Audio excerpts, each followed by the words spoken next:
I'm sure I don't have to introduce Brian to most people here, although I suspect most of them haven't seen him at this time of the morning before. He's been a good friend of LCSB, and particularly the Northern Group, for many, many years as Anna's husband.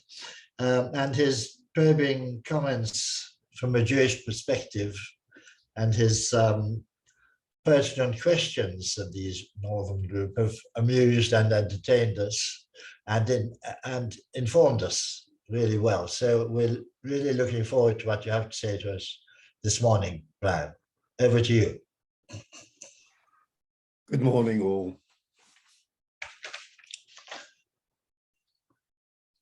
I've been asked to contribute to the morning prayer session.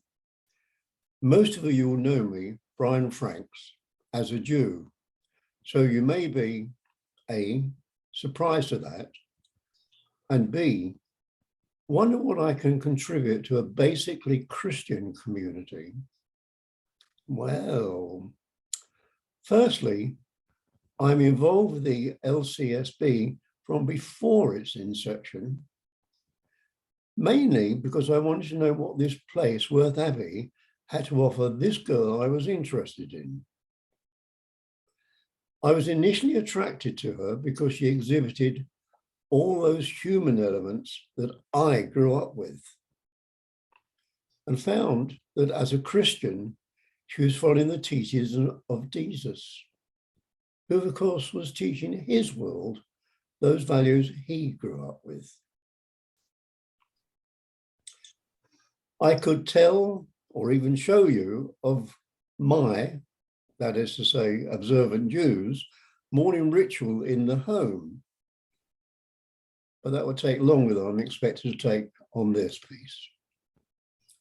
Instead, I will show or indicate for the accoutrements that I would expect to don. And you may see for yourself how long they would take to put on.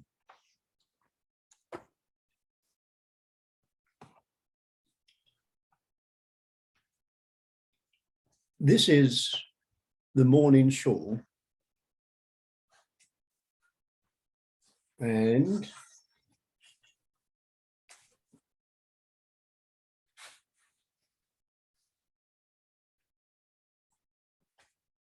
it's a lot longer than my arms stretch.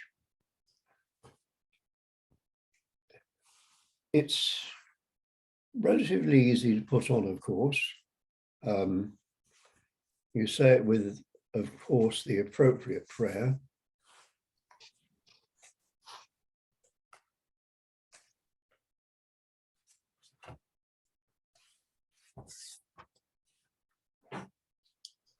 And I do happen to have this version.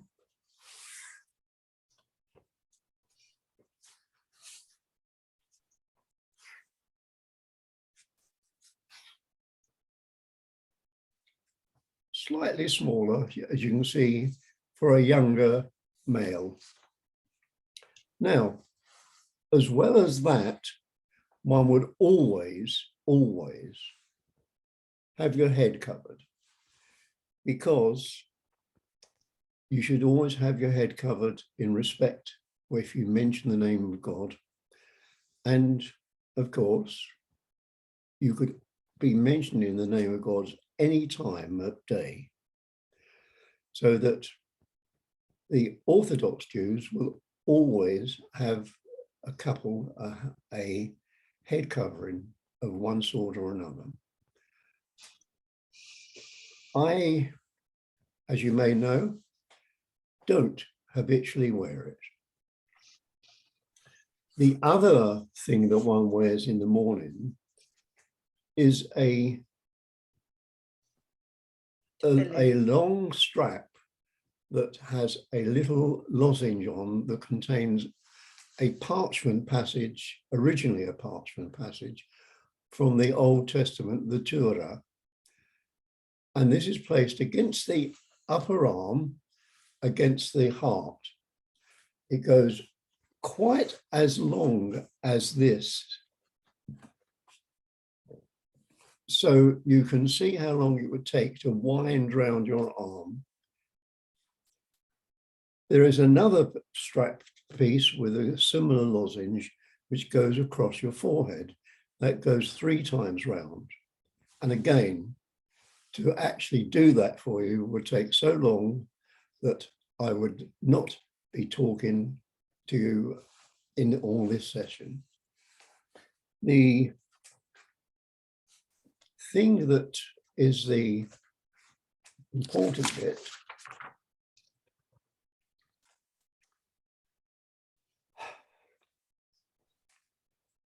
I hope that my grasp of modern technology has enabled the morning prayer in both Hebrew and English to be displayed.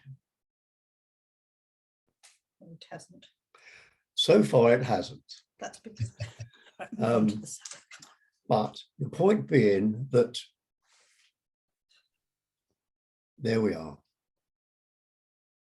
that's the Sabbath candles.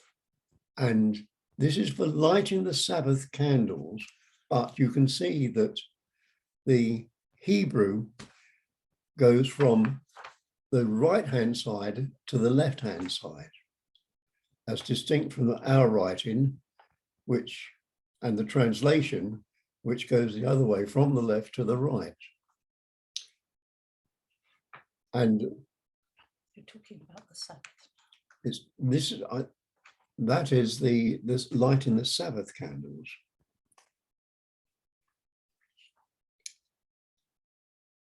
But the males of the family would start the day at home in traditional Orthodox homes on behalf of the whole family. But that is not to say that females have no role in home prayers. The whole family, particularly children, are expected to say the mealtime prayers, whilst in those traditional homes, mother has the important role of lighting the Sabbath candles on Friday, again in the home, every week, of course. And those candles are lit on the evening before the Sabbath. And we do have Sabbath candles handy, but Anna is not going to light them now. This is not the appropriate occasion. Also, although not normally saying any prayers while preparing food, she does speak those prayers when preparing the Passover meal. And here I have a Passover plate.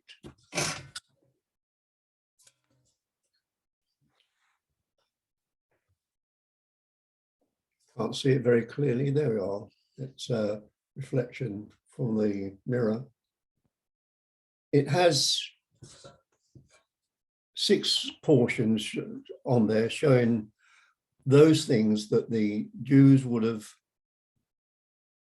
carried away from them when they left Egypt for the Passover. And there's a portion of the matzah in the middle because they did not have time to let their bread rise properly before they were left. And also the other central bit is a bitter herb to show used it to indicate their plight. And you may all be aware of the famous painting of the Last Supper. It's actually a Passover gathering. And in spite of what it shows on the painting, they would not have been eating bread. And of course, those of you who have attended those Passover services that long ago I did provide for Worth North, they already know this is a family occasion where the children have their part to play in both finding previously hidden matzah, without which the service is unfinished, and in asking the kasha, the 4 questions, starting with, why is this night different from all other nights? But why Passover? It commemorates that occasion long ago when the Lord arranged that the firstborn males of the Egyptians to die, thereby persuading their rulers to let my people go. But to get away from Egypt, they had to pass over the Red Sea to eventually get to a land they developed as their homeland. It was already populated by other Semitic peoples, but at that time they did coexist. But as we know, no longer. So for us, I would like for us to say a prayer for that land holy to 3 great religions. They all basically use the same greeting. The Hebrew, Shalom Aleichem, Arabic, Aleichem Salam, and that which you will all be familiar with, peace be with you. So, dear Lord, please bring those living in that holy land to a true understanding of the words they utter. Finally, Al Melech E'emon, to the true King. Thank you.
Thank you, Brian, for a most illuminating talk, and we're all transfixed, I think, by all you had to say in such a measured and interesting way. Thank you very much indeed.